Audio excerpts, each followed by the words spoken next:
ashram of Saint Ramana at Arunachala drew crowds of devotees on September the 1st to mark the completion of 50 years since Ramana first set foot on the sacred soil of this historic mountain shrine. From far and near they flocked for darshan of the holy sage, who by the severest austerities and profound contemplation has attained spiritual wisdom and serenity unique in the country. Thousands draw comfort from his mere presence, for he neither preaches nor blames, setting at ease all who come to him by the essential goodness he radiates to all around. A good man in a troubled world.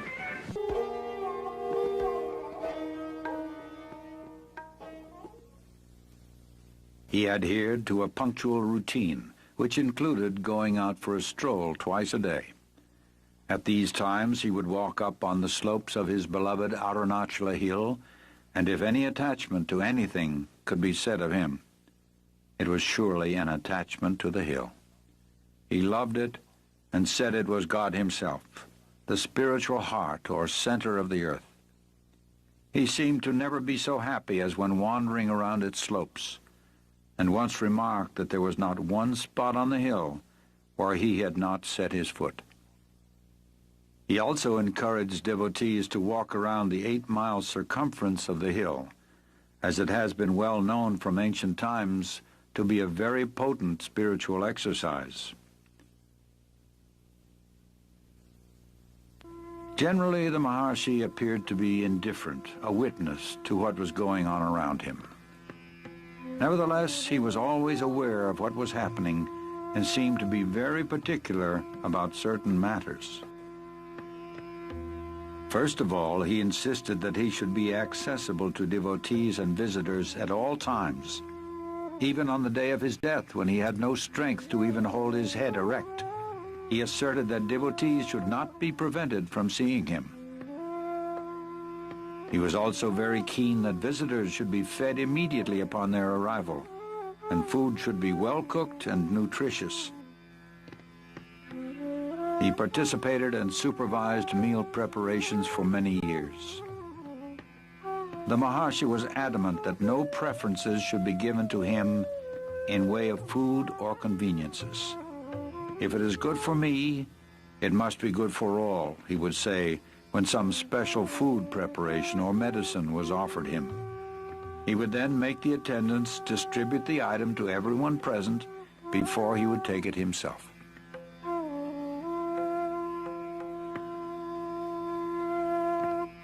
In his company, one would notice a total absence of distinction between men and women of different castes and creeds, of different races and religions, between a prince and a peasant, an ascetic and a householder.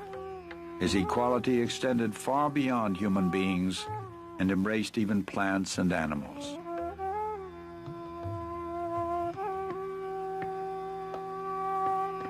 His love for and affinity with animals can be compared only to that wonderful child of Christ, St. Francis of Assisi. They all came to him, dogs, snakes, monkeys, crows, deer, peacocks, chipmunks, and cows, to name a few. Their silent language was known to him, and when he spoke, they understood and obeyed. He arbitrated the monkeys' quarrels. He has been known to speak to the wild leopards and cobras, and the whole animal kingdom accepted him as their guardian and defender. All felt his grace and acted with intelligence in his presence. He considered every living creature as equal, and those who came to him deserved an equal share to the land and resources of Ramanashramam. He often mentioned that this was their territory all along, and we humans have just come and occupied it. If they could speak, they would claim their rights as well. Besides this, he maintained that every creature, from man down to the smallest insect, was an equal manifestation of the Supreme Self, the imperishable One. And even an animal can progress spiritually and on rare occasions attain liberation. This was demonstrated in the life of the cow Lakshmi.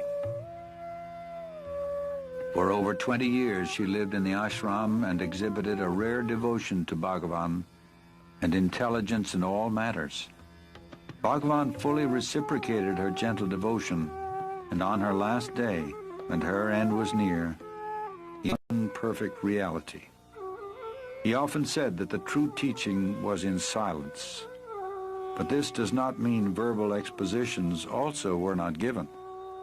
And although he authorized many different methods of spiritual practice, he, however, laid the greatest emphasis on the path of self-inquiry. The first and foremost of all thoughts that arise in the mind is the primal I thought. It is only after the rise or origin of the I thought that innumerable other thoughts arise. Search by means of a deeply introverted mind wherefrom this I arises.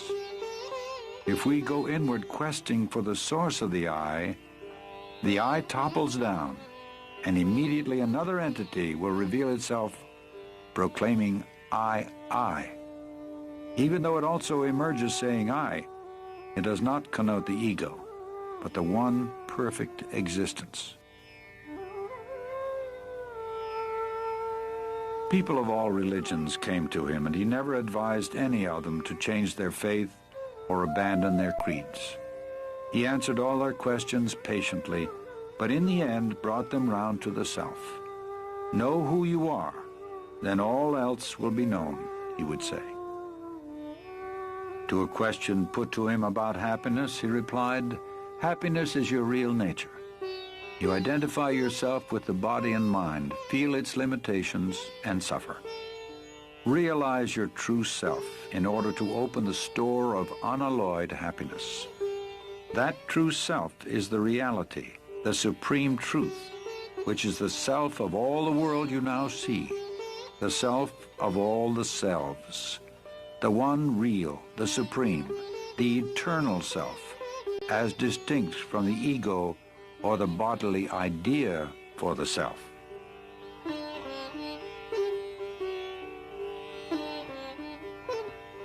He never advised anyone to renounce their families or move to the forest. The obstacle is the mind, he would say. It must be got over whether at home or in the forest. And why should your occupation or duties in life interfere with your spiritual effort? By giving up activities is meant giving up attachment to activities or fruits thereof, giving up the notion, I am the doer. The practice of his teaching doesn't require outward rituals or ceremony.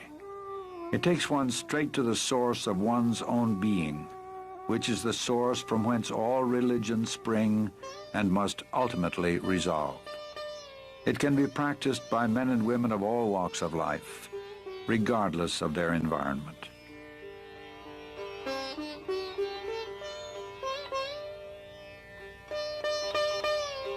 The Maharishi lived what he taught.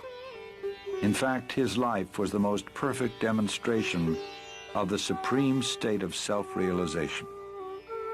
And although he was fixed in the permanent state of pure awareness, his body was subject to the laws of nature. In time, it became afflicted with rheumatism and weakened with age. Early in 1949, a small nodule appeared below the elbow of his left arm. It was surgically removed. It later reappeared and was diagnosed as a malignant tumor, which inch by inch ate up the flesh of his left arm, poisoned his blood, and finally rang down the curtain on a life of immaculate purity and grace. Throughout his final year, there appeared to be terrible suffering, but the Maharishi never complained. He seemed to be indifferent alike to the existence or non-existence of the body, being almost unaware of it. Devotees, seeing his gradual weakening and ominous symptoms, expressed their agony at his impending departure. He simply told them that they attached too much importance to the body, indicating that his influence was not limited to the diseased body they saw before him. When on April 13, 1950, a physician brought him some special medicine, he refused it, saying, "It is not necessary. Everything will come right within 2 days."